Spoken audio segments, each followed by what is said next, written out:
Okay, Devils, good day to all here. So we're Thursday the 23rd, about midday here. Polling's up, and we got an interesting combo today.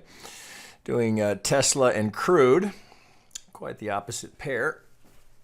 Now, so just a quick review here. This is the daily chart on Crude here, and we're just kind of reviewing here. So I've got a dominant swing. Oh, we've been through this a couple of times. We've got what looks like a fairly solid ABC, just beautiful trend or median line taps here, and then last one we fail to get there, but we run into the golden zone, and that's just an incredible reaction. It's just incredible, right? Almost 26, 27 bucks a barrel. It's just crazy, right? So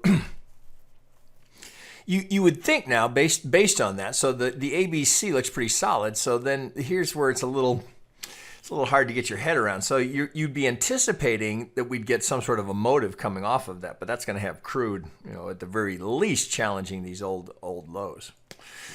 It's so hard to reckon how that's going to happen, right? The algo target would be down here at $8. Interesting, right? So so think of it this way, with regard to the pair that we're doing. If Crude's at $8, where's Tesla going to be? Interesting. Just a random thought. Okay, so let's get back here. So let me go back to the 4 hour here and see. Now I think there's been a bit of a change here to this count as we had looked at it prior, given the additional data that we have here. So with this extra little push up, I think we've got to just relabel a bit here. So I can still get a clean 5 here. I do have this double top here. It's really interesting. So look at this across. If I just tap across here, so I'm just using this pivot here. So this resistance. Now we're sitting here. Now we've got a little wick through it. Note, right? This is very common. So note here on the volume profile here where we have just market rejection there. We're going to reject it again. Looks like it's weakening here, but it is kind of interesting how that has repeatedly been in play in the market. So per the Elliott count, I think this is fairly solid here. Now it is, is it coincidental? So here's the golden zone. Here's the 618. Here's the 50. Right, still in play. Could be. Now coming down here so far, if this is going to play as our 2, it does look like I can get a 1-2 that's gone in here. So just here, guys, standard ops here. We'll grab the 1. All right. So, two things to note. Let me open this up a little bit. One pretty nice channel here. Now, when you have, damn it, sorry guys, fucking allergy, excuse me. All right, so here we go. So when you have this kind of the steepness of a move like this, well, you go to your channel tool because it looks like, well, an obvious channel. So where are you going to draw from? You're going to use these two right here, these two pivots. Maybe, right? Doesn't quite line up as well here. You have all this gap. What I'll do often in this circumstance here, I want to connect the tops. All right, so I'll put these two together and then come down here. I think I get a better fit that way. So note here, and I'm not to it here, but I tag it.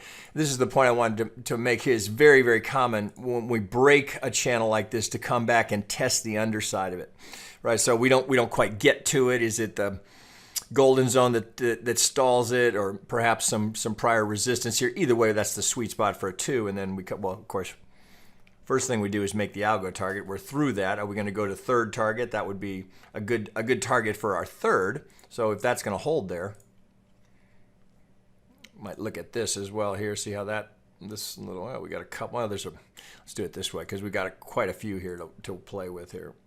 As potentially now areas where, so I'm just grabbing the wicks here, trying to get as much of it as I can. So does that look reasonable to come down here for a 3, 4, 5? Well, if we did do that, what does that imply? Well, if this is the 2, it wouldn't be the 3, right? So that would be the 1, potentially now, just the 1 of the 3 going in. Yeah, so it's not looking good for Crude bulls. Well, now, of course, remember, algorithm does not care about an Elliott count, so there will be an algorithm on the other side looking to defend. So here, let me get this off of here. So no surprise, right? So members, right? Well, we've already done this. So up we go here. So we look for some confluence. Well, look what just happened there. So that this area that I just drew, well, look where the 50 is. Right? So I've got a couple of things happening here. I've got a target. So here's my negative 100. That's our shorthand for the 1618. We're in a nice little cluster here where I've got my 50, right, from the dominant low to the high. So this is not a bad looking target there. So if we get a little more specificity on this, let me pull this off and let's go to our alternate price projection. Get that right on there. All right, so here's the 1618. All right, so we knew we were going to be close. So you've got an interesting area here, but if you were looking at that thinking, oh, well, I got a perfect 50, I want to be a buyer there, I got a pretty good looking target there. Well, you got to reconcile that. Well, I shouldn't say you have to. You keep in mind that you'd be operating against the idea that this Elliott count is going to be realized. So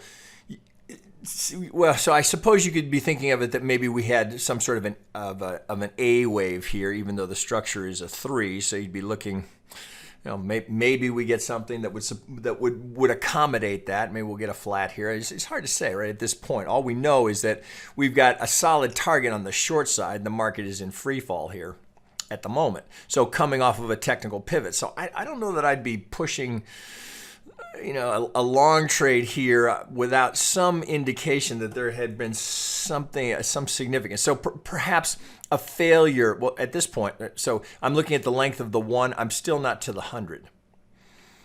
So let's not get ahead of ourselves here. But if this is going to carry on, this is the area where you'd be looking for this bounce. Not the structure, the 50, the 1618. You got plenty there, and then of course we'd want to get some market geometry on this. So from that low, we get up to our 2. Through, we're going to catch the lower edge down here. That wouldn't be unusual. Make sure I'm tight on that. Yeah, it looks pretty solid. Okay, so one to be watching down here. So is there a trade there? Well, I wouldn't want to be looking for the buy side here. There's just not enough there. So you'd say, oh, okay, I'm interested in the buy side here. Yeah, I got low volume. I'm not quite to the 100. I'm through the median line. Boy, that's not a trade I would take, right? It's hard to, if you've got any Elliott Wave knowledge here, this would be. I'm not sure how you'd reconcile where you were in the count here, sitting at the 38. Right here, right? So why? What are you leaning into there on the buy side? I think you're too late to sell, and certainly not at the right time to buy. So if you're looking for a trade here, I'd be waiting to see how far do we get down here. Right? We don't know that we get that far. So as we come down here, we need some sort of a pivot to work with. If we do get here, wouldn't that be nice? Right on the edge of the lower parallel, right at the 1618. If we get that bounce, that's the trade that's there, right? So that would set up that. So it's this is a 4-hour chart. So this is a bit of a hurry up and wait, right? But the potential here is pretty sexy, right? For a technical analysis geek, right? Like most of us. So if you can get something like that, that's just then maybe. Right, then maybe you look for a reaction there. But what are you trying to do here? So that would be the assumption would be you've completed 5 down. That's just the 1 wave, or I suppose we could consider it an A wave.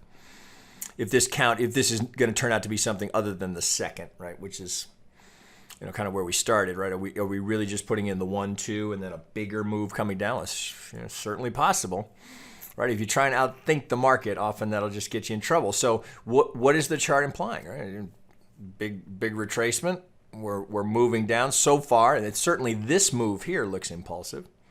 This a little more choppy. This typical corrective action. Now we rip out of that.